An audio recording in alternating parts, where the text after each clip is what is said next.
Uma vida dedicada ao ministério. Há 23 anos, o pastor Genival Bento cumpre a árdua tarefa de propagar a mensagem da cruz em todos os recantos do Brasil e também em alguns países. Ele foi o pregador na abertura da Convenção Geral 2015. A paz do Senhor, pastor.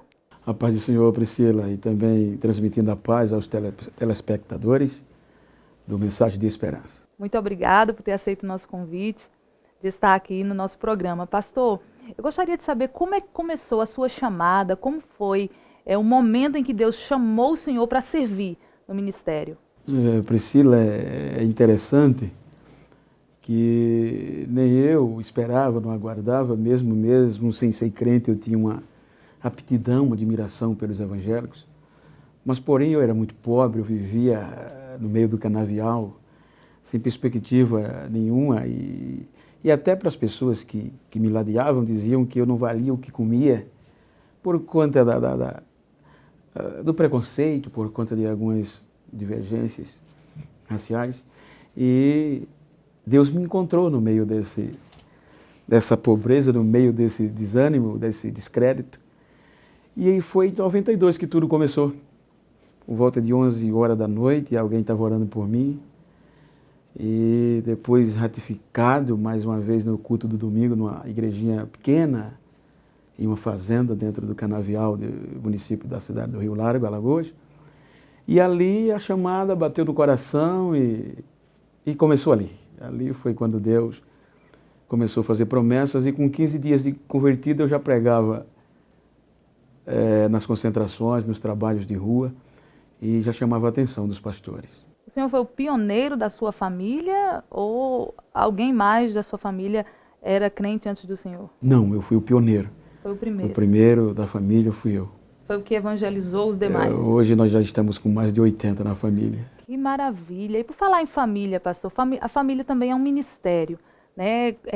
O que dizer além de ser co-pastor de uma igreja, viajar ao Brasil, fora do país também, ministrando a palavra de Deus, como também ser o pastor da sua própria família? É interessante porque a minha esposa é uma coluna forte, né? Durante 15 anos a gente pastoreou a igreja, tem uns 5 anos que eu me tornei o co-pastor, haja visto que o meu pastor não conseguia mais dizer não aos convites que vinha para ele. E eu, como também nunca vivi integral da igreja, sempre tive uma vida profissional, e ele me chamou e me pôs como co-pastor e me deixou livre para atender os convites, geralmente todas as terças, o culto de doutrina, a minha base, a minha raiz, eu não esqueço, não deixo. E quanto à família, eu tenho uma esposa maravilhosa e eu me preocupo muito, toda semana eu estou em casa. Eu só viajo a convite, eu vou, atendo e volto. Vou, atendo e volto. O máximo que eu passo fora de casa é 10, 15 dias quando eu vou para a Europa, para os Estados Unidos, mas por aqui toda semana eu estou em casa. Então é um respeito muito grande dos meus filhos, meus netos, minha esposa, e ela é tão apegada que ela fica ouvindo os meus DVDs o dia todo, não sei como ela, nem eu escuto, nem assisto, e ela fica falando de mistério lá em casa o tempo todo. Glória a Deus. Pastor, aqui na abertura da nossa festividade, o senhor pregou sobre arrebatamento. Esse tem sido o tema principal das suas mensagens? Este tem, não só das minhas mensagens, mas eu quero acreditar que deve ser o tema principal, principalmente para os dias que nós estamos vivendo, de todos aqueles que propagam o Evangelho. E obviamente, conjugado, conciliando o tema destas EBO, tão sugestivo, né? Então, o arrebatamento é algo que faz parte da perseverança. Ele é o que motiva, esta promessa que Jesus fez, que fazia com que os irmãos não desistissem e perseverassem nos ensinos, que os ensinos sempre culminam com a volta de Jesus. E é por causa dessa esperança que a igreja persevera. Persevera. Almejando o céu. O senhor acredita que, não todas, obviamente, mas a maioria das igrejas tem perdido esse foco, pastor? Eu não diria perdido o foco, mas eu diria que algumas têm sofrido a influência material, não é, com a pós-modernidade, com a ascensão financeira, principalmente da classe que era mais baixa. E isso tem levado um pouco de inércia quanto ao arrebatamento. E aí que a necessidade de batermos, focarmos mais as mensagens simples do Evangelho, a mensagem da cruz e a mensagem, obviamente, do arrebatamento da igreja. O fato de não estar mais preocupado, digamos assim, com o arrebatamento, faz com que o crente ele não viva uma vida cristã autêntica? Obviamente, porque não só no contexto de igreja, mas em qualquer segmento, qualquer patamar, qualquer instância da vida normal, se você perder o foco do objetivo principal, desvirtua todo o segmento. Eu tenho essa visão, e também no contexto espiritual da igreja, perder o foco do arrebatamento, torna-se materialista, se apega a muitas coisas da terra. Era essa a preocupação da igreja do deserto, de não ter casa própria, de viver debaixo de tenda, almejando uma promessa de uma terra que manava leite e mel. Teve algum lugar aqui no Brasil ou fora do Brasil que impactou a sua vida cristã? Como, por exemplo, o senhor citou no culto de domingo, aquele fato que aconteceu na Itália. O senhor poderia compartilhar com nossos telespectadores essa experiência? Aquela foi uma das maiores experiências, porque eu vivi um pouco da história. Estava pregando em Zurique, e foi quando um pastor, Marcos Ramos, de Turino, estava eu e Alice Maciel, e ele nos levou para a Itália. E lá foi onde aconteceu aquela experiência de viver os passos, não na totalidade, mas um pouco da história da igreja primitiva. E se eu já temia, se eu já era crente, eu voltei mais renovado por estar presente, por palmilhar os passos dos heróis da fé e agregar aqueles valores à minha vida. Aquela foi uma experiência que impactou o meu ministério, a minha vida, e que tenho eu contado em alguns lugares que tenho passado e tem impactado muita gente, tem despertado, animado, restabelecido muitas vidas, que às vezes 100, 150, 80 vidas, você veio voltando, correndo para Jesus em lágrimas. Isso é o que são as experiências que não saem do teu dia a dia e que nos motiva a cada dia a renunciar a algumas coisas da nossa vida normal para se dedicar ao Evangelho.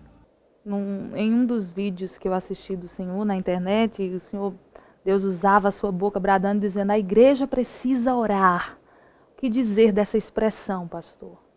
A expressão é que quando você é tomado pelo Espírito Santo, você está espiritual de uma forma tão tremenda, tá certo, que você não teme nada.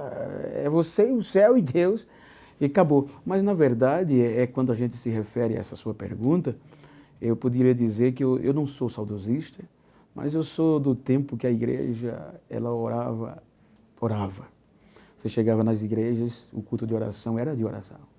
As vigílias de oração era de oração. E a gente via os sinais, os prodígios, não é verdade? Eu lembro-me que muitas pessoas não crentes, os filhos morriam, adoeciam gravemente, eles não procuravam hospitais, eles procuravam a igreja. E eu ainda pude ver Deus ressuscitando vidas através da oração da igreja. Porque era uma igreja que orava. A gente chegava às 7 horas no culto, se não chegasse, não tinha mais lugar, mas dobrava o joelho onde dava para dobrar e só levantava quando tocava a campainha, e a gente em casa orava. E infelizmente a gente não vê isso mais nas nossas igrejas. Diga-se de passagem. A gente chega no culto 7 horas, quem vai chegando vai sentando, 8 horas a igreja 99,9% está toda sentada já. É a globalização, a correria, e isso faz com que a gente tenha tanta ausência dos milagres, da presença, não é? E hoje a gente fica muito na dependência de um pregador, de um cantor, que tenha nome, que tenha isso. A gente só espera o batismo no tempo de festa, que isso era uma constante da nossa igreja, nos ensaios das crianças, no ensaio dos jovens, o culto, às vezes, no hino da harpa. Não tinha, era pouco espaço até para conversar outra coisa. Isso é fruto de oração, isso é fruto de uma igreja que está com intimidade com Deus. E isto, eu tenho andado pelo Brasil, não generalizo, que ainda tem igreja que ora, mas em um número bem menor. Amém. Espero que Deus desperte, né, o seu povo para buscar mais a presença dele. Pastor, nós concluímos aqui a nossa entrevista, mas antes eu gostaria que o senhor deixasse uma mensagem final para o nosso telespectador. Eu quero deixar uma mensagem de esperança, de fé e despertamento. É o que está no tema desta escola, é a perseverança. E se nós observarmos, nós hoje estamos aqui porque muitos que foram antes de nós doaram-se, renunciaram. Pais não tiveram direito de congregar com filhos, filhos com pai, cabeças foram roladas. Mulheres, homens que não tiveram moradas certas, viviam nas cavidades, como a Bíblia diz, enfrentaram a fúria do fogo, escaparam do fio da espada, para que hoje nós estivéssemos aqui. Ou seja, nós somos sementes, como diz o hino, do sangue daqueles que morreram, mas não desistiram. Então pesa sobre os nossos ombros esta responsabilidade de impactar a nossa geração e de sermos alvo de vidas que não conhecem a Jesus e encontrar Jesus através de nós. E para isso precisamos perseverar, precisamos estar atentos e estarmos comprometidos com o Evangelho.